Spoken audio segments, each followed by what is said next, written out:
good intro for this time of day. We'll get to questions in just a moment. Coach, your thoughts at this time?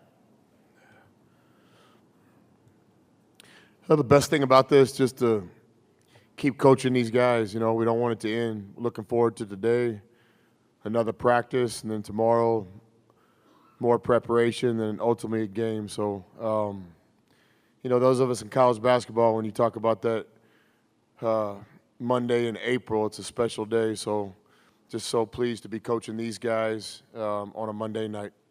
A couple of questions up front to the left. We'll start with Ben, then go to Brian. We'll make our way through the room. Ben Bulch, Los Angeles Times. Coach, we always hear coaches say, embrace the process, enjoy the journey. You seem to be taking that to an art form right now. How are you able to do that and still get these guys so prepared to play as well as they have? Well, this is what we always do. So this isn't anything new. We have a process that we believe in. It has the academic piece. It has the individual work, the shooting, the team practice, the film, the conditioning, the diet, the sleep, all sorts of things go into our process. But one thing we talk about from day one is just balance. You know, I think you've got to have some kind of release. It starts with faith and family, and then ultimately, you know, the best players have a release. You know, I don't know Michael Jordan, but I've studied him as much as anybody, and I know he's very competitive with golf and enjoys things like that, and all the great ones do. So with our guys, we talk a lot about balance. We talk about having fun off the court and then being, you know, serious on the court. So on this trip, we're doing the same thing. We set it up as a twofold plan. We're saying smell the roses has been our terminology this week, or really in the whole tournament. That just means enjoying everything, but then also being us when it comes to basketball. And I think we've done that pretty well.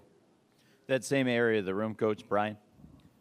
Brian Hamilton from The Athletic. When you were considering the Texas Tech job, talking to Kirby, I think you guys talked about alignment and making sure there was a well-resourced program. What in your mind is a well-resourced championship program, and how has it matched that last few years?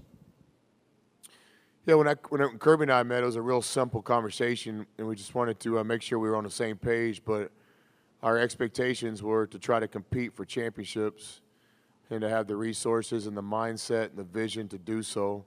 You know, our goal's never been to, like, make a tournament. It's been to win the tournament. It's easy to talk about and really, really hard to do, but that's where we started this whole thing, was just trying to have the expectations and the vision that we could, you know, we could be relative. It starts by trying to be relative in the Big 12.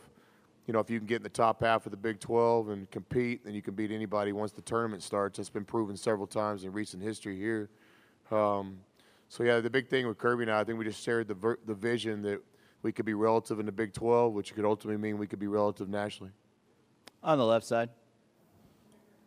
Ben Golan with RedRaidersports.com. Coach, I got a two-part question. Part one, do you have an update on Tariq?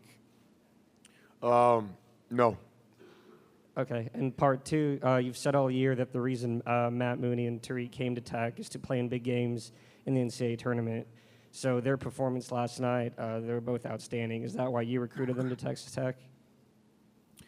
Yeah, absolutely. We recruited them because they're talented players, number one. We knew they could play in the Big 12. They both had proven numbers, proven body of work at the Division I level.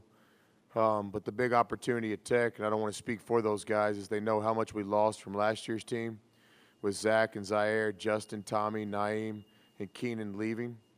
So I think those guys saw the opportunity to play on this stage, but also the spot to make an impact. To the left of the aisle. Coach, Ron Counts from the Daily Progress in Charlottesville. As you look at your starting lineup, all those guys were 2 stars, 3 stars, or in Mooney's case, not even rated coming out of high school. How has that kind of bonded this team, and specifically with Culver? How has that kind of motivated him in his career? You know, I think the ratings and the stars and all that's good for basketball. It's good for attention and stuff, but it really has no relationship between that and winning. I mean, Zaire Smith wasn't a top 100 player, and he's 16th back in the draft last year. You know, if anything, I think it could be a source of motivation. Yeah, every great player I've coached, I've always said, hey, print out that top 100. I'm going to put it in your locker. I'm going to put it in my office, and we'll put it in your wall next to your bed, and we'll go to work. And we'll see where this thing pans out. And with Zaire, it panned out pretty good after a year. And with Culver, it's coming true after 2. But the stars are just where you start, and then they don't mean anything once you get to work. It's about player development and working on your craft. And so, I mean, Steph Curry's a pretty good player, and he didn't play at a blue blood. So, I mean, I just think the star deal is one part of basketball, and we respect it, but more important is the work you put in. To the right of the aisle, Ralph. Ralph Russo, Associated Press. Chris, and I asked Tony the same question, sort of builds off what Brian said. How much of building a program to get to this point is convincing people in the program, around the program, players, administrators, assistant coaches, that even though we haven't done this before, we can do this, we can get to this point? Well, that's big. That's the first step, is the vision. And then you've got to get people on board that really believe it, and believe it in front of you, behind your back, believe it at 10 o'clock when they're out of town on the road somewhere, believe it in the morning, believe it when they're talking to their wife or their kid. I mean, they got to really believe it. So our first year at Texas Tech, we had a great team. We were just close. We lost a lot of close games, but that's when the foundation started. And then last year with Keenan and those guys, that's where it became reality, where we really thought, hey, we can play with the best teams in college basketball. We're good enough to do this. And this year's team really benefited from the culture we established year two. But vision and belief are everything. Sometimes it comes off as a little bit of arrogance, but you gotta be willing to tell people. I've been telling people my whole life, I think we can win championships and play on the last night of the season. And the reason I say that is not arrogance. It's just belief in what we do on a day-to-day basis. Like, I know how much our guys are on the practice floor. I know how hard our staff works. I know how we care for each other. When you got a group of people working collectively, and you have the courage and the backbone to tell people what you think you can do, then that's when great things can happen. Coach, we'll stay in that same area on the right side. Hey, Coach, I know by now you've probably seen the videos of the pretty wild celebrations in Lubbock after yesterday's big win. And if you're from Lubbock, we know that we can be excited, we can be rowdy. But what do you think about the way they celebrated? And do you have a message for everyone going forward back home? Well, first of all, I know we have great fans at Texas Tech, and I know those students very well. And I just hate that the actions of a select few are put in Lubbock in maybe this light. But, I've lived in Lubbock 13 years. I know the students. I know the people. And, we have core values. But sometimes just a few people will do something. And I just hate that it kind of puts that light on us. So my message, in my voice would be, let's celebrate this. Let's enjoy this. But let's do it in the right way, in a safe way. So, but I want to recognize all the people that do that the right way, all the people that spent their hard-earned time and money to come here. Our hotel last night was electric, but it was safe and professional and just good. But I did see some of those things. It didn't make me happy, but I'd like to recognize all the people that are doing it the right way, and hopefully the story isn't just those select few that made some bad decisions. Up front on the left side. Coach, Greg Eklund, this is for NPR in Kansas City. Can you tell me how, since you were talking about staff the other day, you crossed paths with Max Lefebvre, and if he'll be a good head coach someday? I appreciate you asking that. Max is my guy. Yeah, I hired Max at Angelo State University as a D2 graduate assistant, where he basically got his master's paid for, and that was it.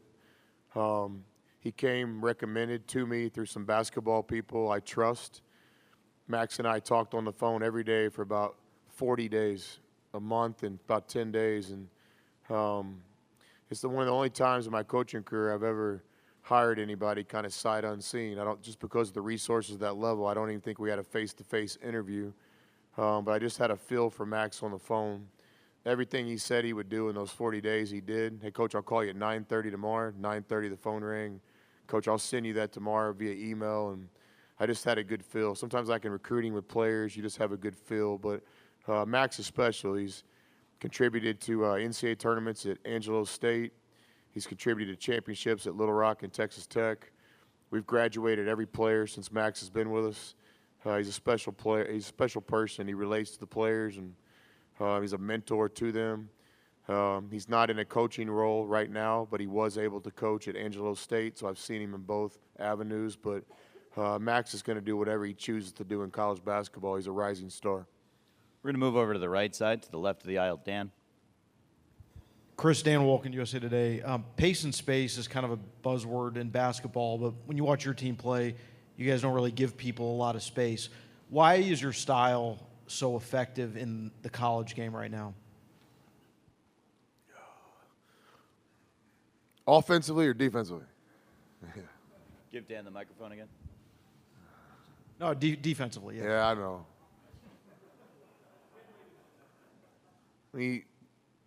Somebody here ought to take a look at our offense the last 30 to 50 days of the season. It's all related, but no problem on the defense. No, I think, just a couple of years ago, people would hammer us in recruiting, talk about don't go play for Beard and those guys. It's like positionalist basketball. Then all of a sudden, Golden State wins a couple championships, and positionless basketball becomes the hot thing. So now all of a sudden, we're cool again. But we got interchangeable parts. We don't have guys that are just 1, 2s, 3s, 4s, or 5s defensively. We got players. And it's one of many things I learned from Coach Knight. He never understood what a 1, 2, 3 was. I really don't either. In my generation, I ask recruits all the time, what was Michael Jordan? Was he a 2? No. 1? No, in my opinion, he was the best post player in basketball. He was back to the basket late in his career. And, LeBron, what is he? 1, 2? No, he's a player. So I think defensively we have a lot of players.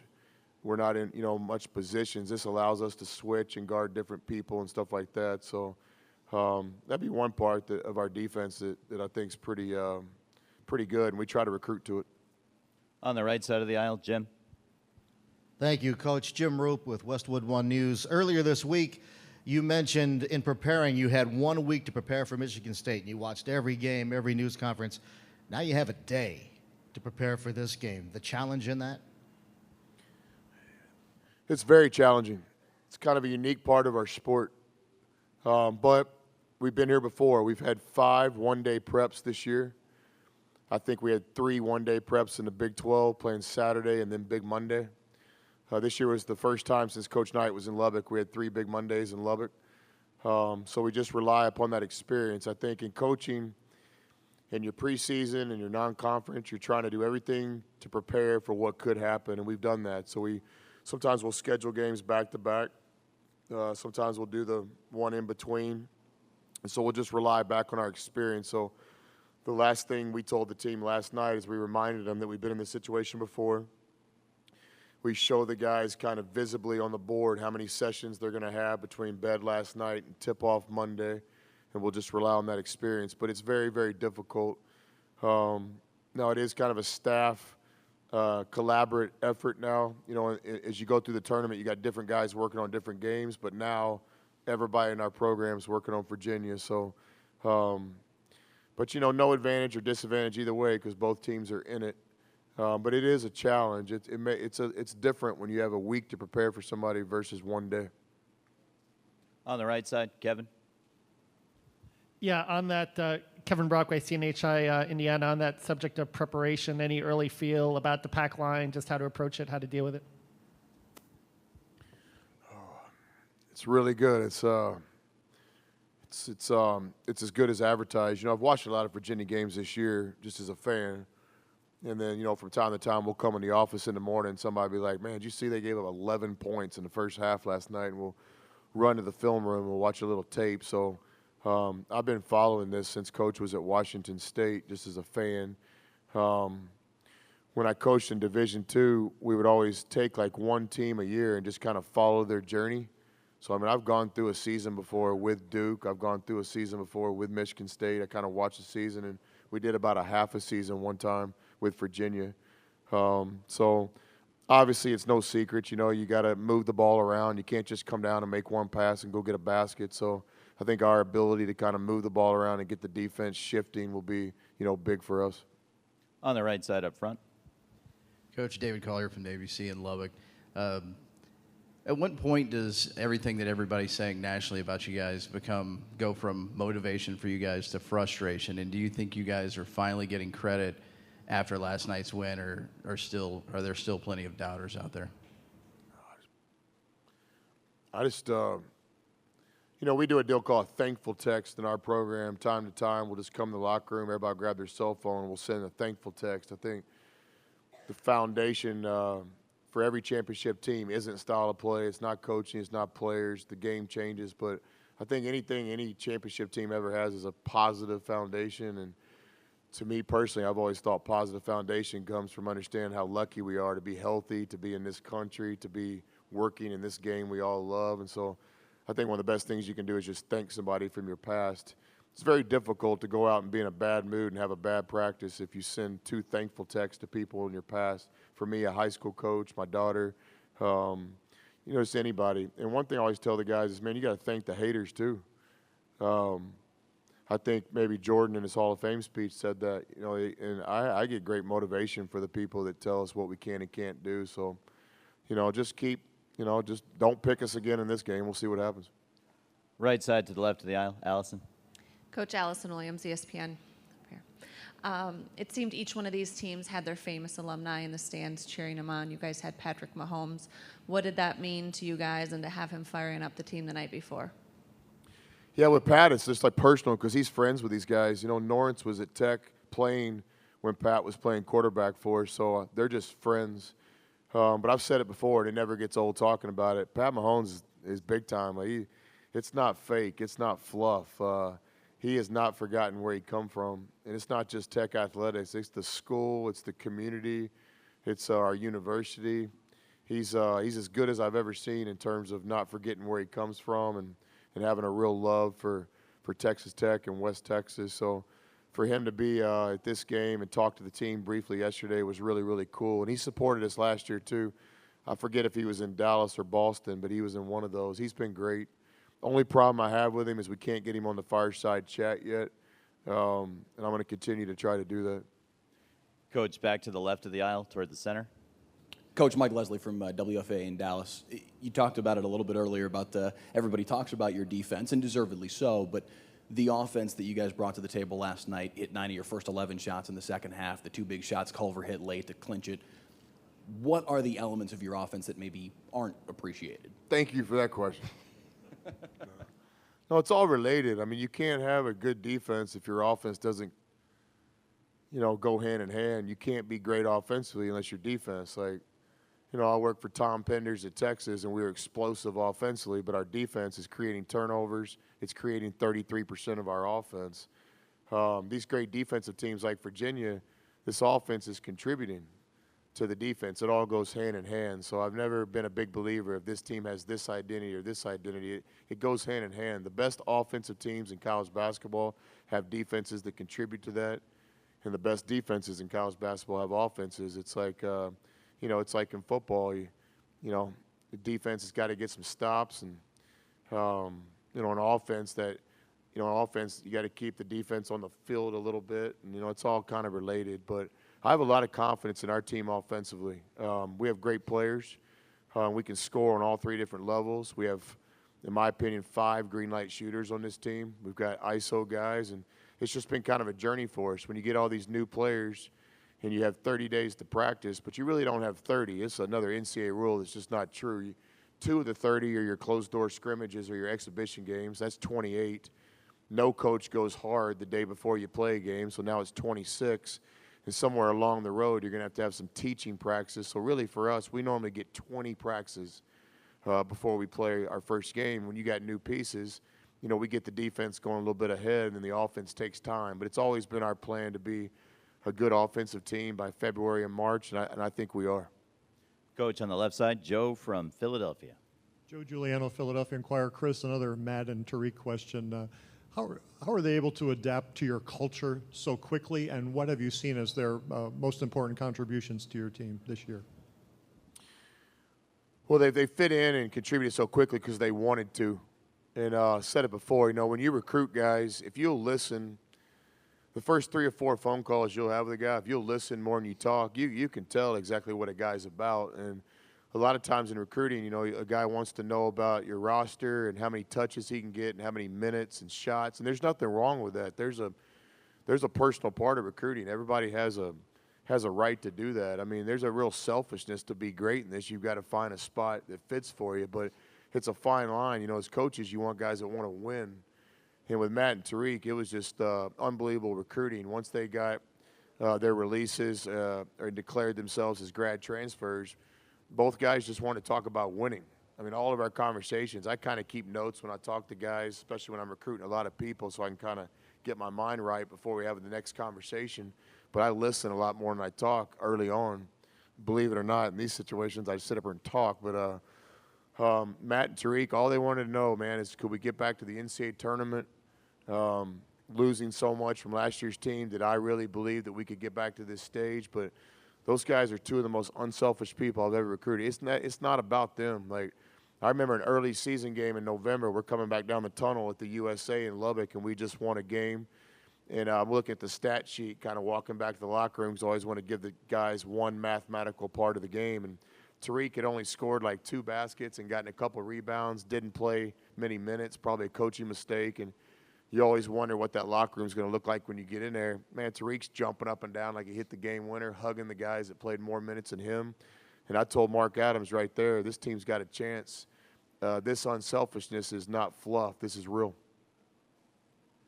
Up front to the right of the aisle, Jeff. Chris, you told me that the year in the ABA was one of the most satisfying of your career. Was there a point through those jumps, D3, D2, that you thought that this would never happen, that you'd never get back to being a Division I head coach? I didn't really think about it. I didn't really care. I just wanted to. I wanted to win a national championship. I wanted to graduate every player. I wanted to like get teams better. I wanted to just, fall back in love with the game. Not that I ever fell out of it, but went through that adversity and stuff. And I can honestly say that I never. I was just at great peace with myself. I kind of disappeared that year in the ABA. I wasn't really, no offense, I wasn't checking the Goodman blog. I really got disconnected from college basketball a little bit. Frank and Fig and those guys were down the road at South Carolina, and I would watch games at night. But I probably got distant from talking to my college friends. I just coached my team every day. We had no rules in the ABA in terms of like restrictions. So we would do individual workouts in the morning, team practice in the afternoon, then I would hang out with the players at night. So it was really like a basketball vacation. I kind of lost myself in the game that year. We're joined now by Texas Tech student-athletes Jarrett Culver and Norin Zodiace. We'll take questions for the student-athletes and for Coach Beard over the next few minutes. Let's go to the left of the aisle on the right side. Raleigh News and Observer. You've taken 3 pretty key members of your staff from NC Central. I assume that Brian led to John, led to Brandon in terms of that process. But what have those 3 guys, Brian Berg and those guys, what have they meant to kind of what you've been able to do at Texas Tech and in Brian's case at Little Rock? Yeah, Brian Berg is a rising star too. This guy's going to be a head coach sooner than later. He's the real deal. He's coached at all different levels. He knows the game. He relates to the players. He's a tireless worker. He's come up the hard way. He's won wherever he's been. People always ask me sometimes, not always, but sometimes, hey, what do you look for in assistants? I mean, start by, do they win? Brian's won championships everywhere he's been, and Jarrett and Orange could speak from their perspective. But and then I just have a lot of trust with Brian Berg. I've known him for a long, long time, and he recommended John Riley to me. And so, yeah, Brian Berg's a big piece of this story. He's special. He's deserving of a head coaching job. Midway on the left of the aisle, and if this question isn't for the student-athletes, the next one's going to have to be. Go ahead. Okay, Chris, Adi Joseph from CBS. I'm wondering, you talked a lot about how you convince people to believe in your vision. You're making a national championship. You don't have to convince people to believe that you can get here. How does that change your perspective on the program, and how could that potentially affect future recruiting for you even? I don't think it will. I mean, I'll be a guy, wakes up tomorrow just to try to put ourselves in a position to win, and I'm sure when we wake up Tuesday, it'll be about recruiting and trying to get back. So I don't ever want to change kind of who I am and wired. I just always want to be a guy that gets up every day. It's just kind of how we're wired. Me and Culver talk about that. Me and Lawrence talk about that a lot. Like, we just don't want to speak for these guys, but we just wake up every day trying to prove that we belong again and validate everything. So I respect the question, but I just don't think I'll ever change kind of how we're wired. This question is going to be for the student athletes. Let's go up front to Alec. Alec Abakuni with Shaughne's Hospitals for Children. tomorrow is going to be the biggest game of your guys' careers. You guys have played in hundreds of games in the past. What specific moment will you guys think about that will help you guys for tomorrow's big game? Let's ask Norins to take that question first, then Jarrett.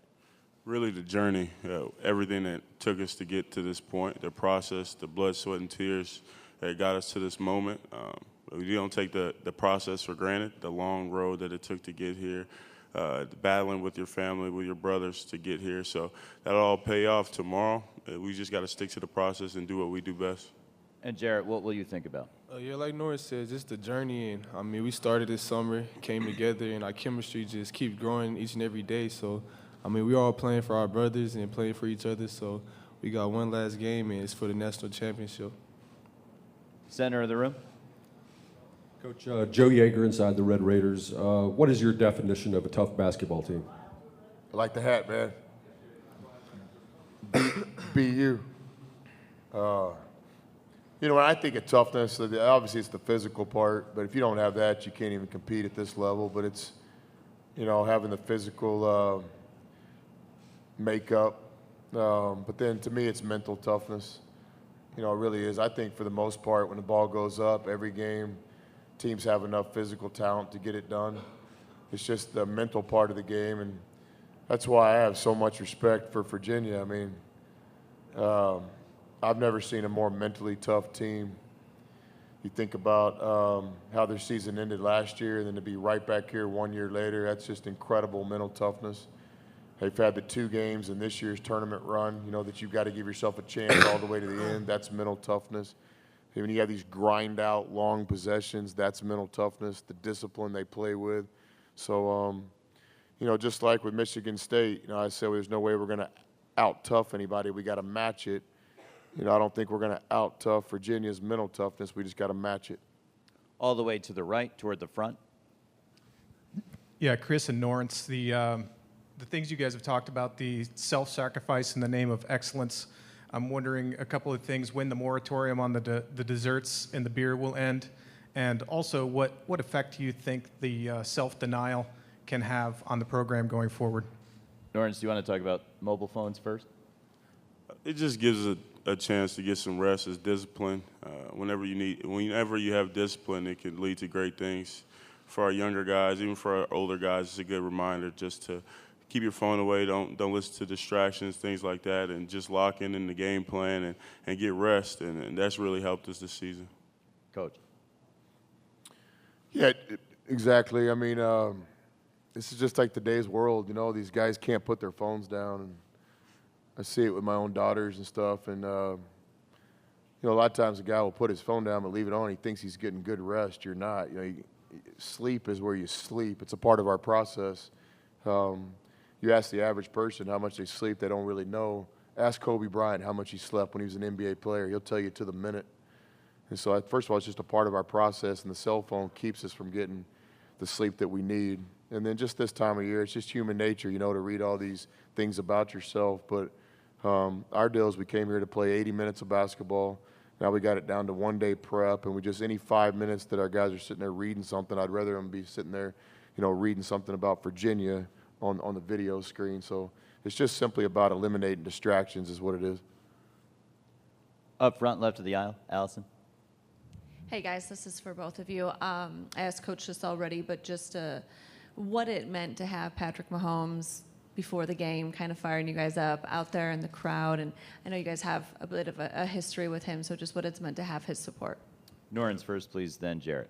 Pat's a good friend of mine. For him to come speak from his heart, he riled us up. He was very excited, energized to be there with us.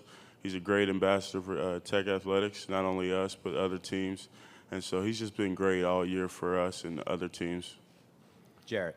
Yeah, just seeing what he did this year, getting MVP. I mean, you got the MVP of the NFL talking to your team, so it always gives us motivation and confidence. And just seeing everything he did kind of, you know, motivated us to go out, and he believed in us. It's always good to have him around, just talking to us and just like kind of like a role model to us. Matt, we're going to use the back left microphone. The questions left of the aisle up front. Ben. Ben Balch, Los Angeles Times for the players. I know your coach would probably say this isn't about him, but what's it been like for you to see him become kind of a breakout star in this NCAA tournament? And what would you say has been his biggest imprint on you and this team? Norins first again, please, then Jarrett. It's expected, honestly. You see this guy day in and day out put in work like no other. He's sickly competitive. He drives us. He drives our coaches. He pushes the standards higher, higher, higher. It's expected from the day I met him to now. He hasn't changed. Just the mindset and the toughness that he's employed on this program is none other, and it's deserved what he's getting right now. I know he'll really reflect on the season after Tuesday, but we have one more game to go, and I'm glad it's with him. Jarrett. I always expected it since the first day I met him. He's a tireless worker. He brings the best out of you, no matter if you're a walk-on, the best player, coaching staff, GA. He brings the best out of you. He works hard, and he never gets satisfied. He always wants to win, and, I mean, winning is important, and, I mean, that's what it is for us. So, I mean, I just seen it. I expected it from him. Time for one more question, right of the aisle in the center. Yeah, Tori Larned with KMAC News in Lubbock. Question for Jarrett. Last night, Michigan State tried to shut you down. Luckily, you guys have a strong roster with Mooney to pick up the pace, but you're going to play another strong defensive team tomorrow night. How are you going to try to get some of those open looks? Yeah, Michigan State did great. It just shows how great of a team they are, and I mean, it shows how great of a team we are. We got a lot of pieces to our team, and I know the coaching staff are going to have me ready to play tomorrow, and I mean, I'm just study the film and do what I can tomorrow. We want to thank Coach Beard and Jarrett and Norins for joining us here in the main interview room. Want to wish them all the best of luck for tomorrow night.